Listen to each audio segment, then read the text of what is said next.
Justin Wong is perhaps one of the biggest names in the fighting game community.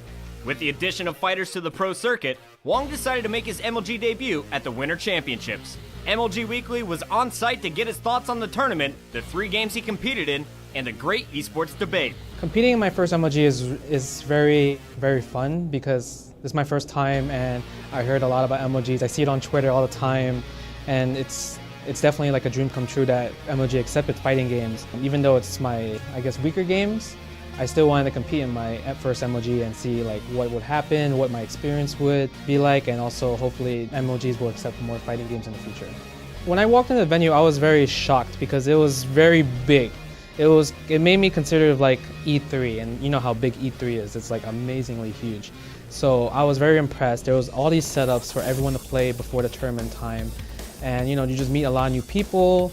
You have free Dr. Pepper everywhere, which is awesome.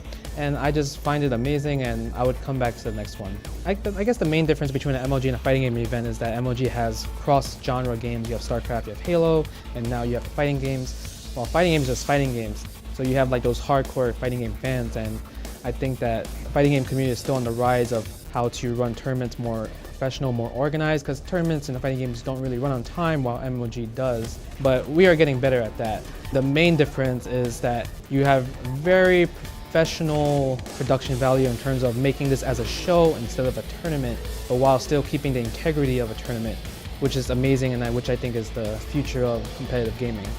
If I had to send a message to the fighting game community about MLG, I would say we have to give MLG a chance because they've been treating all of us very well, giving us very professional level in terms of running tournaments and also a very high production value.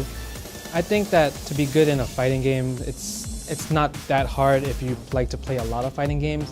I think it's harder if you just focus on one because a lot of tactics and strategies you can use in different fighting games, you can incorporate it to another fighting game.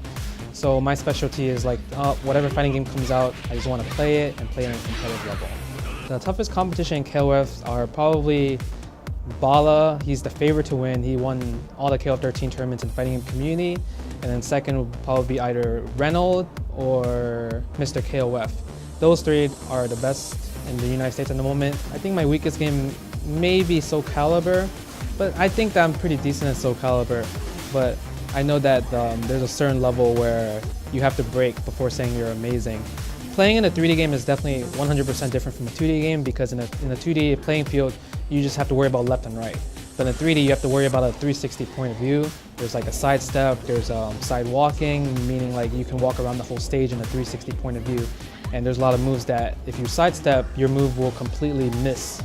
So you have to take that into consideration and basically focus on a lot of your opponent's habits in 3D games. In Mortal Kombat, I won PvP Nationals, but I don't really count that because we had to use a PvP stick, and that's not what the player's preference is. But I also did really well in past Mortal Kombat tournaments, but I think I'm probably even in all 3.